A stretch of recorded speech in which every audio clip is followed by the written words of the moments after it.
देखिए, आप सभी लोग जानते हैं कि ऑब्जेक्ट को सर्कुलर पाथ पर घुमाने के लिए एक फोर्स का रिक्वायरमेंट होता है, जिसको क्या बोलते हैं, सेंट्रीपिटल फोर्स। आप बहुत अच्छी तरीके जानते हैं कि ऑब्जेक्ट जो होता है वो उसकी इनर्शिया टेंजेंशियली जाना चाहती है, लेकिन बार बार आप मोड़ते हैं सेंटर की ओर, तो एक सेंटर की ओर वेलोसिटी देना पड़ता है, सेंटर की ओर एक्सेलरेशन देना पड़ता है, उसके कॉरस्पॉन्डिंग आपको सेंटर की ओर हमेशा, सेंटर ऑफ सर्कुलर पाथ की ओर हमेशा फोर्स लगाना पड़ता है। तो सेंटर ऑफ सर्कुलर पाथ की ओर जो फोर्स लगाना पड़ता है वो बाहर से आपको देना पड़ता है, कॉल्ड सेंट्रीपिटल फोर्स। तो जैसे एक एग्जांपल से चलिए, जैसे एक थ्रेड से एक पत्थर को या स्टोन को घुमाइए, तो ये बताइए वो स्टोन जो है वो सर्कुलर पाथ पर है, बार बार वो अपना डायरेक्शन चेंज कर रहा है, तो आखिर कौन घुमा रहा है, थ्रेड, टेंशन। उसी तरह प्लैनेट के चारों ओर सैटेलाइट घूमता है, तो प्लैनेट के चारों ओर सैटेलाइट जो घूम रहा है वो gm/r² यानी ग्रेविटेशनल फोर्स उसको घुमा रहा है। तो आज से हम वेरियस एग्जांपल को समझेंगे। तो उसमें वेरी फर्स्ट एग्जांपल हमने लिया है बैंकिंग ऑफ रोड। अब बैंकिंग ऑफ रोड क्या है उसको हम लोग चलते हैं, एक मिनट।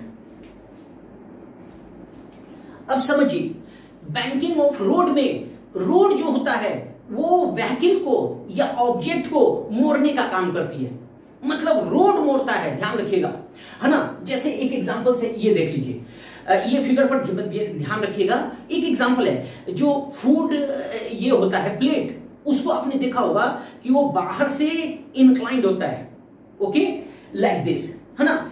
तो देखिए होता क्या है कि रोड जो होता है, सर्कुलर रोड जो होता है, वो बाहर से इंक्लाइन कर दिए जाते हैं, आउटवर्डली इंक्लाइन करने से उसका नॉर्मल कांटेक्ट फोर्स ऐसे लग जाता है। और एक बात और आप याद रखिएगा कि ऑब्जेक्ट जाना चाह रहा है टेंजेंशियली, लेकिन रोड मोड़ देता है, ओके, रोड मोड़ देता है, यानी रोड उसके नॉर्मल कांटेक्ट फोर्स को बढ़ा देता है। आपसे यही कहना है कि ये जो नॉर्मल कांटेक्ट फोर्स है, जो ये भी एक इंक्लाइंड सरफेस है, लेकिन ये जो नॉर्मल कांटेक्ट फोर्स दे रहा है ना, आप ये नॉर्मल कांटेक्ट फोर्स कभी भी इंक्लाइंड प्लेन के नॉर्मल कांटेक्ट फोर्स से कंपेयर मत कीजिएगा। इंक्लाइन प्लेन में अलग चीज होती है। इंक्लाइन प्लेन में क्या होता है, mg sin theta down the incline और mg cos theta perpendicular to the incline, वो अलग चीज है और ये अलग चीज है। इसमें क्या हो रहा है, बहुत इंपॉर्टेंट बात है, इसमें ये हो रहा है कि ऑब्जेक्ट जब जा रही है ना, तो ऑब्जेक्ट सर्कुलर पाथ पर जा रही है, तो टेंजेंशियली जाना चाह रही है, लेकिन रोड उसको मोड़ रहा है। बात को समझिए, यानी रोड मोड़ने का काम कर रहा है। यहां तक क्लियर है आप लोग को? ठीक है, मैं ओवरऑल और बता रहा हूं कि यहां पर नॉर्मल कांटेक्ट फोर्स बहुत ही ज्यादा लगेगा। नॉर्मल कांटेक्ट फोर्स आप नहीं लिखिएगा mg cos theta, normal force can not be mg cos theta, that valids for inclined plane, please remember. चलिए इसको देख लीजिए। तो हमने क्या किया है कि हमने इसका फ्रंट व्यू लिया है, फ्रंट व्यू। तो आप समझ गए होंगे, है ना, ये जस्ट लाइक जो थाली होता है या जो फूड प्लेट होता है, वो बाहर से आउटवर्डली इंक्लाइंड होता है, आप देख लीजिएगा। तो चलते इस बहुत अच्छे कॉन्सेप्ट की ओर, है ना। तो आप भूल के भी mg cos mg sin मत कीजिएगा भाई साहब, है ना। अब देखिए इस गाड़ी पर, ये गाड़ी ऐसे जा रही है, व्हीकल, तो व्हीकल ऐसे जा रही है तो सीधे इनर्शिया तो टेंजेंशियली हेडेड होगा, लेकिन रोड का ऐसा कंस्ट्रक्शन है कि रोड इसको मोड़े जा रहा है, इस गाड़ी को, है ना, इस व्हीकल को रोड मोड़े जा रहा है सर्कुलर पाथ पर, है ना। तो ये देखिए इस पर कौन कौन फोर्स लगेगा, आप उसको वो देखिए। तो सपोज कीजिए ये गाड़ी भी स्पीड से घूमे जा रही है सर्कुलर पाथ पर, है ना। ये सपोज कीजिए ये रेडियस क्या है, कैपिटल R। तो ये देखिए इस पर फोर्स लगेगा दो, एक नॉर्मल कांटेक्ट फोर्स और एक अर्थ। अब ये देखिए गाड़ी हमेशा r रेडियस पर है, तो इसका हाइट भी क्या होगा, कांस्टेंट। तो ये देखिए जितना अपवर्ड फोर्स होगा उतना क्या लिखेंगे, डाउनवर्ड। तो एक इक्वेशन आपका हो जाएगा in cos theta equal to mg, और एक इक्वेशन क्या होगा, in sin थीटा। इधर n लगेगा सरफेस के परपेंडिकुलर, n का ऊपर की ओर इफेक्ट कितना होगा, in cos। तो ये गाड़ी हमेशा r रेडियस पर है, यानी हाइट कांस्टेंट है, तो जितना अपवर्ड फोर्स होगा उतना डाउनवर्ड होगा, ये फर्स्ट इक्वेशन होगा। और ये सेंटर की ओर क्या होगा, ये पूरा गोलंबर जो है, या इसको आप कह सकते हैं जो बैंड रोड है, सर्कुलर रोड जो है, उसके सेंटर पर इन साइन लगेगा, और इन साइन के कारण वो घूमेगा तो इन साइन थीटा जो होगा वो सेंट्रेड की ओर लगेगा, यानी N sine theta centripetal force provide करेगा। तो ये आपका हो गया इक्वेशन नंबर 2। देख लीजिए, है ना, एक बार फिर मैं बता रहा हूं, एन इंक्लाइन प्लेन में कितना होता है। आप बोल सकते कि सर यहां पर मैं देख रहा हूं, फ्रंट व्यू देखूंगा तो ये इंक्लाइंड है, लेकिन भाई साहब ये मैं मानता हूं ये इंक्लाइंड है, आउटवर्डली इंक्लाइंड है, लेकिन इसको रोड मोड़ रहा है, इस व्हीकल को रोड मोड़ने का काम कर रहा है। मतलब इस वक्त रोड जो फोर्स ऑफर करेगी, रोड जो रिएक्शन फोर्स जो ऑफर करेगी, वो mg cos थीटा से बहुत ही ज्यादा होगा। आप इधर से देख लीजिए। तो अब अभी हमको क्या निकालना है कि r रेडियस पर, r सर्कुलर पाथ पर बने रहने के लिए इस गाड़ी का कितना स्पीड होगा। तो कैसे निकालेंगे, तीन दोनों इक्वेशन को डिवाइड कर दीजिए, सेकेंड बाई 1, तो n कैंसिल हो जाएगा, तो tan थीटा कितना आ जाएगा, mm कैंसिल होगा, तो v square by r g, तो v कितना आ जाएगा भाई साहब, v under root r g tan theta. ये फॉर्मूला आप याद रखिएगा। तो बैंक्ड रोड पर, बैंक्ड सर्कुलर रोड पर, है ना, बैंक वही हो गया कि कितना स्पीड ये नॉर्मल कांटेक्ट फोर्स और ग्रेविटेशनल फोर्स की हेल्प से अचीव किया जा सकता है। तो फॉर्मूला याद रखिए, under root r g tan theta. अब हमको निकालना है कि आखिर वो जमीन, वो सर्कुलर पाथ है, वो कितना नॉर्मल रिएक्शन देगा उसको। तो कैसे निकालेंगे, इसको स्क्वायरिंग एंड एडिंग कर दीजिए, प्लीज देख लीजिए। अब आप देखिए, इन दोनों इक्वेशन को स्क्वायरिंग एंड एडिंग कीजिए, तो कितना होगा, n square cos square theta plus sine square theta, दोनों को ऐड कीजिए, 1 equals to mg square plus mv square by r whole square. मतलब नॉर्मल कांटेक्ट फोर्स कितना आ जाएगा, यहां से आपको दिख रहा है ना, यस, तो कितना आ जाएगा, mg square mv square whole square. आप देख लीजिए, है ना, इस केस में normal contact force mg incline plane में कितना था, mg बाई cos थीटा। तो please don't apply the concept of what, free body diagram related to incline plane, है ना, क्योंकि यहां पर क्या हो रहा है, यहां पर बहुत अच्छी चीजें हो रही है कि यहां पर अर्थ भी उसके नॉर्मल रिएक्शन को बढ़ाएगा, एंड बढ़ाएगा, और जो रोड है, रोड उसको मोड़ रहा है ऑब्जेक्ट को, मतलब रोड एन को बढ़ा देगा, वो बार बार जाना चाहेगा टेंजेंशियली, और वो रोड तो कर्व हो गया है ना, वो बार बार ऐसे जाना चाह रहा है टेंजेंशियली, लेकिन रोड कर्व है, यानी रोड ही उसको मोड़ देगा। ओके, चलिए ये देख लीजिए, एन हो गया, और इन दोनों को एक और formula under root r g tan theta speed का फॉर्मूला हो गया। ये दोनों फॉर्मूला आप ध्यान रखिएगा, और भी बहुत सारी बातें की जा सकती है ना। अब इसके सेकंड फैक्ट को हम चलेंगे कि अब हम फ्रिक्शन का हेल्प लेंगे। अब मेरी बात को सुनिएगा, जब आप स्पीड बढ़ाएंगे ना, ये सर्कुलर रोड है या बैंक्ड रोड है, अब जैसे ही स्पीड बढ़ाएगा तो वो क्या होगा, वो बहुत हाई स्पीड से टेंजेंशियली वो जाना चाहेगा, तो इनर्शिया ऊपर वाले ऑर्बिट में ले जाएगी, यानी वो छोटा रेडियस पर घूम रहा है, और जैसे ही स्पीड बढ़ाएगा तो वो बड़ा रेडियस होता जाएगा, तो ऊपर जाएगा तो फ्रिक्शन डाउन लगेगा। तो अभी हम लोग को निकालना है कि under root r g tan theta से कितना स्पीड कम और कितना स्पीड ज्यादा कर सकते हैं, है ना, इसको देख लीजिए। अब देखिएगा भाई साहब, उस जो मैंने बैंक रोड का जो अभी फोटोग्राफ बनाया था, उसको हटा के मैंने इसका फ्रंट व्यू लिया है।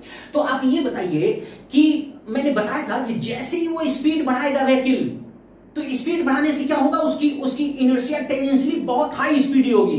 तो इस बहुत हाई स्पीड होने से वो क्या करेगा, वो रोड के ऊपर चला जाएगा, है ना, मतलब वो बड़े रेडियस पर चला जाएगा। कॉमन सेंस लगाइए, क्योंकि जैसे ही स्पीड बढ़ेगा तो टेंडेंशियली वो ऐसे जाना चाहेगा बहुत तेजी से, तो ऐसे जाके वो ऊपर वाले ऑर्बिट पर चला जाएगा, ऊपर वाले रेडियस पर चला जाएगा। समझ रहे बात को ना।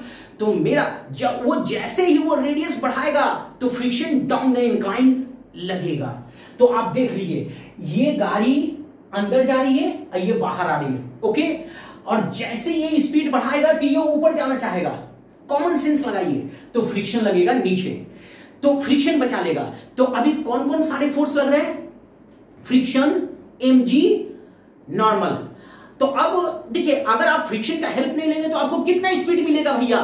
तो आपको स्पीड मिलेगा under root r g tan theta. लेकिन मैं चाहता हूं कि under root r g tan theta से ज्यादा स्पीड मिले उसी रेडियस आर पर। तो यस, आपको मिल सकता है under root r g tan theta से ज्यादा स्पीड भी मिल सकता है, लेकिन बहुत ज्यादा नहीं मिलेगा, क्योंकि बहुत ज्यादा में फ्रिक्शन आपको हेल्प नहीं कर पाएगा, है ना। तो चलते हैं अंडर स्पीड रेंज अब निकालते हैं ये बैंक रोड में, है ना। तो देखिए कैसे निकालेगा, तो इक्वेशन बना लीजिए। तो ये n ऊपर n कॉस होगा, पहले वर्टिकल इक्विलिब्रियम में ये हमेशा एच हाइट पर है, ध्यान रखिएगा, हमेशा कांस्टेंट, रेडियस कांस्टेंट होने से हाइट भी कांस्टेंट है। तो एक इक्वेशन क्या होगा, एक होगा n cos थीटा, ध्यान दीजिएगा, है ना, n cos थीटा अपवर्ड होगा, और फ्रिक्शन का देख लीजिए, इधर फ्रिक्शन, इधर f cos और इधर f sin देगी। तो n cos theta equals to कितना होगा, n cos theta equal to f sin theta plus mg। ये वर्टिकल इक्वेशन हो गया।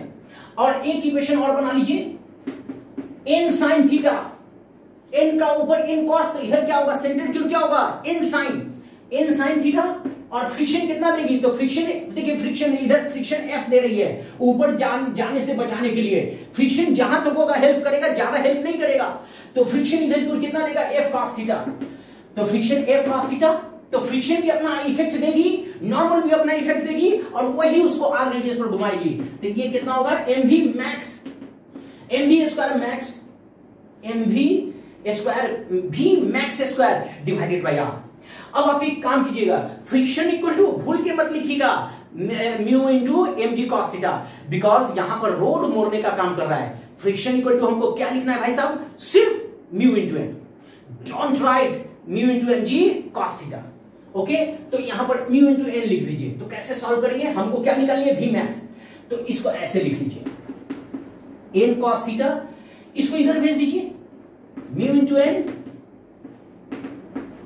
इक्वल टू mg, और इसको सॉल्व कर लीजिए, n sin theta mu into n cos theta mv max square by r। अब हमको भाई साहब क्या निकालनी है, v मैक्स। इसको डिवाइड कर दीजिए इस इक्वेशन को, एक मिनट, तो इसको b बाई a कर दीजिए, डिवाइड कर दीजिए, b by a we get. तो देखिए n कैंसिल हो जाएंगे, और इधर कितना आ जाएगा आपका, sine theta plus mu cos theta divided by cos theta minus mu sine theta equals to m cancel हो जाएंगे, v max square divided by r into g. एक बार देख लीजिए, तो कितना हो जाएगा, v max under root r g sine theta plus mu cos theta divided by cos theta minus mu sine theta. ये मैक्सिमम स्पीड हो गया। आप बात को समझ गए ना, इससे ज्यादा स्पीड आर रेडियस पर आप नहीं रख सकते। अगर फ्रिक्शन नहीं हेल्प करता तो मेरा स्पीड कितना होता, under root r g tan theta.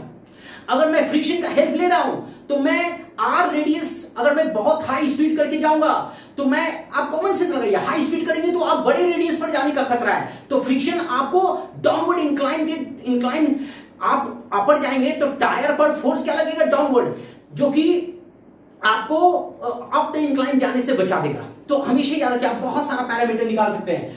आप वीमैक्स भी निकाल सकते हैं, आप नॉर्मल कांटेक्ट फोर्स भी निकाल सकते हैं, आप फ्रिक्शन भी निकाल सकते हैं, बहुत सारे इफेक्ट्स को आप निकाल सकते हैं। ओके भाई साहब, अब हम चलते हैं मिनिमम स्पीड निकालते हैं, देख लीजिए।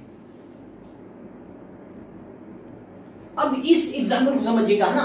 अब क्या कर रहा है कि वो गाड़ी जो है वो अपना स्पीड कम कर रहा है, तो आप कॉमन सेंस लगाइए, जब स्पीड कम करेगा तो वो बैंक्ड रोड जो है, जो इंक्लाइंड है आउटवर्डली, उसके कारण वो गाड़ी नीचे गिरने का खतरा है। जैसे स्पीड कम करेगा तो हो सकता है इंक्लाइन प्लेन के नीचे गिर जाए।